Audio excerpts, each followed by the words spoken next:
Welcome to home foods 9. రసం పొడి లేకుండా రుచికరమైన రసం ఎలా ప్రిపేర్ చేయాలో చూద్దాము.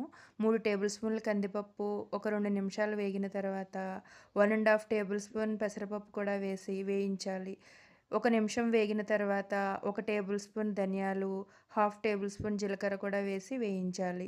కందిపప్పు, పెసరపప్పు కొంచెం కలర్ వచ్చే వరకు వేయించాలి. ఈ ఇంగ్రీడియెంట్స్ అన్నీ పూర్తిగా చల్లారిన తర్వాత మాత్రమే మెత్తగా మిక్సీ పట్టుకోవాలి.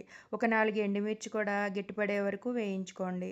ఒక హాఫ్ టేబుల్ స్పూన్ మిరియాల పొడి, హాఫ్ టేబుల్ స్పూన్ ఇంగువ కూడా వేసుకొని మెత్తగా మిక్సీ పట్టుకున్న తర్వాత 4 వెల్లుల్లి కూడా వేసుకొని మిక్సీ పట్టుకొని పక్కన పెట్టుకోండి. అదే బాండిల్లో 3 బాగా పండిన టమాటాలను సన్నగా తరిగి మెత్తగా పిసికి టమాటాల పైన ఉండే తొక్క తీసేసి పక్కన పెట్టుకోండి. బాండిలు ఎప్పుడు మందంగా ఉండేది సెలెక్ట్ చేసుకోవాలి. మనం వేయించుకున్న పప్పు దినుసులు మాడిపోకుండా చక్కగా వేగుతాయి. చిన్న నిమ్మకాయ సైజు చింతపండు నుంచి తీసిన పులుసు వేసుకొని 400 ml వాటర్ వేసుకోండి. అంటే సుమారు 2 గ్లాసులు నీళ్లు వేసుకుని తగినంత పసుపు, సాల్టు వేసుకుని హై ఫ్లేమ్‌లో తెరలకాగనివ్వాలి. ఇలాంటి రుచికరమైన వంటల్ని మీరు లైక్ చేసి, కమెంట్ చేస్తే ఎక్కువ మందికి రీచ్ అవుతుంది.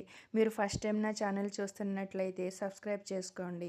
రసం ఇలా తెరలు కాగుతున్నప్పుడు పొడిలో కొద్దిగా నీళ్లు వేసుకొని బాగా కలుపుకొని రసంలో మిక్స్ చేశామంటే ఈ పొడి ఉండలు లేకుండా రసంలో బాగా కలిసిపోతుంది.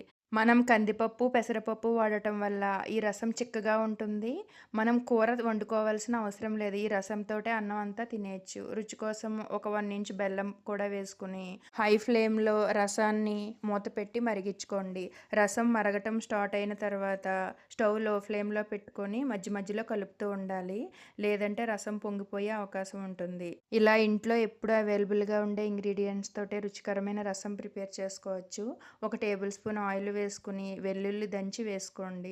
వేగిన తర్వాత ఆవాలు, జీలకర్ర వేసుకుని వేయించుకోండి. ఇవన్నీ వేగిన తర్వాత కరివేపాకు, ఎండుమిర్చి వేసి బాగా వేయించుకున్న తర్వాత రసంలో మిక్స్ చేసుకుని ఇంకొక 5 మినిట్స్ రసాన్ని మరిగిస్తే సరిపోతుంది. ఈ రసం ప్రిపేర్ చేయడానికి సుమారు ఒక 15 మినిట్స్ సరిపోతుంది.